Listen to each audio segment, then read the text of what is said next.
G'day guys, I picked up this late 2006 iMac from Facebook Marketplace for only $25 Australian.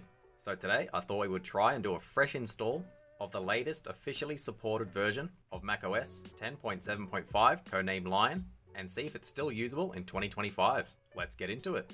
This unit features a dual-core Core 2 Duo T7400 CPU, two 2GB sticks of DDR2 RAM, which is the maximum this computer supports, a Radeon X1600 GPU with 128 meg of GDDR3 RAM, a 1TB mechanical hard drive which has been upgraded from the stock 160GB hard drive, and has a 17-inch widescreen 1440 by 900 TFT display. As you can see, it's currently running Mac OSX 10.6.3 Snow Leopard. I downloaded Mac OSX Lion 10.7.5 from archive.org and used Etcher to write it to a cheap Lexar 8GB flash drive, since Rufus currently can't handle DMG files. Etcher don't seem to host a portable Windows version anymore, so I ended up getting it from their GitHub. It's also worth noting, when selecting the OSX DMG in Etcher, it mentioned it was lacking a partition table and may not boot, but you can just click continue and select the drive you want to write it to. Since we are doing a fresh install, we're going to shut down the system.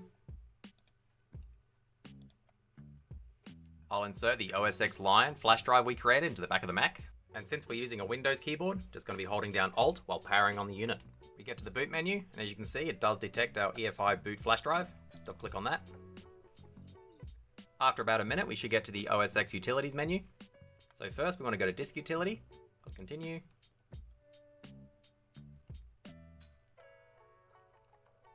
We want to select our 1TB internal drive, go over to Partition, and delete the current partition. Click Continue. And we'll click plus to create a new partition, click apply, click partition, and that should be it. We have fully wiped our internal hard drive. We can close out of this, click reinstall Mac OS X, click continue, and follow the on-screen instructions. So continue, I agree, want to select our 1TB drive, click install, and just wait for it to finish. It's finally finished installing and we're on the initial setup screen now. It did keep hanging during the initial install and I assumed it might be because of my old flash drive, so I instead ended up using a 32GB verbatim flash drive and it installed perfectly. So if yours hangs as well, it might be the flash drive. So we want to pick our region, it's doing Australia. Yep, keyboard. Just connecting to my Wi-Fi, click continue. Don't transfer. I don't have an Apple ID, so I'll just click continue again. I'll uncheck keep me up to date and click continue. You don't have to enter all your details, it is optional. Click continue. I do want to create an account, so SJSL Tech. Nice and easy. I'll leave the password blank and we'll click continue. Click OK. Continue. I'll click choose a picture from the library and we'll change it to Tux, the penguin. So the time zone, leave it as Canberra. And click start using Lion. So it looks like it wants me to identify my keyboard. Click continue. Click done. This is the install flash drive. We can close that off. iCloud, close that off. And it looks like it's fully installed successfully. Yep, 10.7.5. So I've got pretty low expectations, but I think we'll try Safari with YouTube Playback. See if it lets me remind me later. And it looks like it has. So it looks like YouTube just doesn't load. Seems to hang on this screen. Google does work fine. We'll try go through Google. And Google results also don't load. I'm assuming it's missing certificates of some kind, or just the fact it's using HTTP instead of HTTPS. So HTTPS does work. We'll go back to YouTube. Unfortunately, this is as far as YouTube loads, at least on Safari. So I think I will try and install Chromium and a few games and programs, and we'll come back.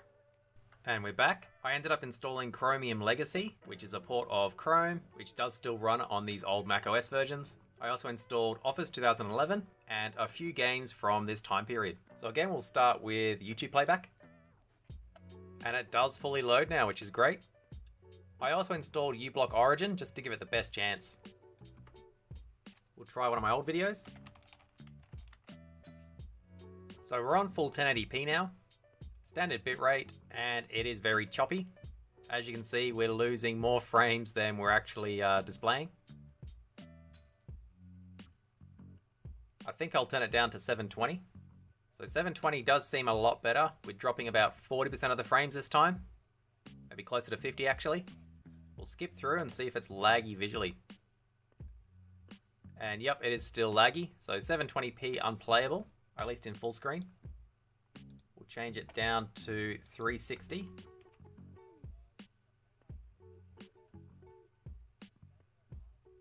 We are still dropping quite a lot of frames. We'll skip forward.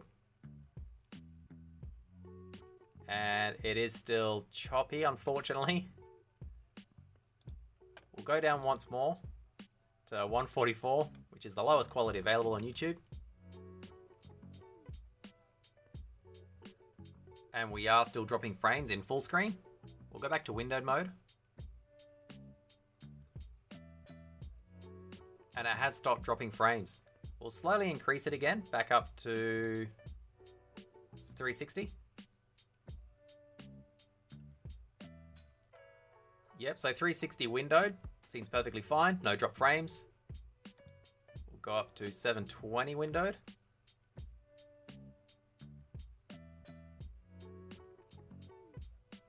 Try and restart the video.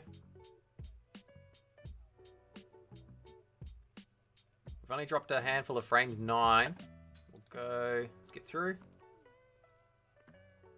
Drop another frame, 10, but it's perfectly smooth, no issues there.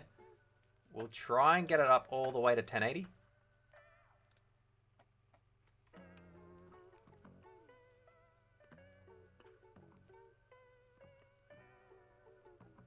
And we have dropped a few frames, but it is definitely playable. So 1080 windowed's fine. It's just when you go full screen, you start to have issues. Next up, we'll try Office. This is Office 2011. And Office does also seem to work fine. One thing which is a little bit annoying is on Windows, by default, the shortcuts are Control-C, Control-V. Whereas on this one, it uses the Windows key, which I guess is the Apple key. So Windows A, Windows C, Windows V. It's just a little bit different. So Microsoft Word works fine. We'll try Excel. Excel also works perfectly fine. No real issues, even doing large calculations. Let's try some gaming. We'll start off with Call of Duty 2, the pre-release demo. Do easy. It's actually running quite smooth, at least so far.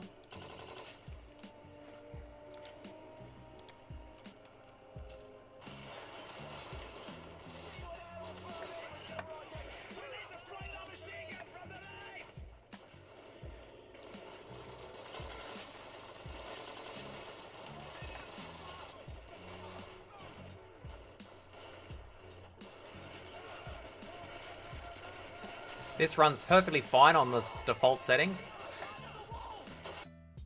This is the Quake 4 demo. It is very dark. It's not YouTube compression, it is very dark in person. So we're going to turn the brightness up. There we go. So we are at 800 by 600, just high quality. These are all the stock settings.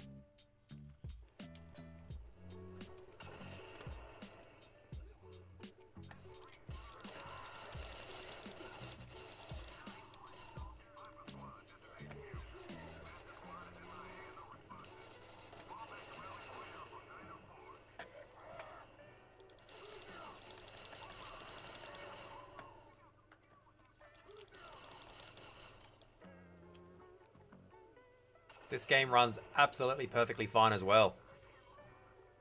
Overall, I'm very impressed considering this came out in 2006. Out of the box, Safari is pretty much useless these days, but if you install Chromium Legacy like I did, you can still get a fairly usable web experience. Full screen YouTube was absolutely terrible, but if you run it in the window, it does play almost perfectly, at least up to 1080 standard bitrate. We tried a few games that were pretty big deal at the time, Call of Duty 2 and Quake 4. And they both ran perfectly on stock settings. Obviously, you'll run into issues if you try and crank the details all the way to max, but it was still a very enjoyable experience at these stock settings. Things like Word and Excel and Office in general obviously work fine, but again, you might run into compatibility issues if you're trying to open a modern Office document using Office 2011. Mac OS 10.7.5 stopped providing security updates back in 2012 and was completely discontinued back in 2019. So it's probably not a good idea to use this on the internet as your daily driver. It does have a built-in DVD drive and it plays DVDs perfectly. So if you have one laying around, might be good just for that. I do want to try Windows Tiny 10 and also some variant of Linux on this in the future, not only for security purposes, but I also think they will both run a lot better than OS 10.7.5. If you're thinking about picking one up but keeping Mac OS on it, I wouldn't recommend getting one, mainly due to security reasons. I think that'll do it for today. If you have any questions or comments, let me know down below. Otherwise, thanks for watching.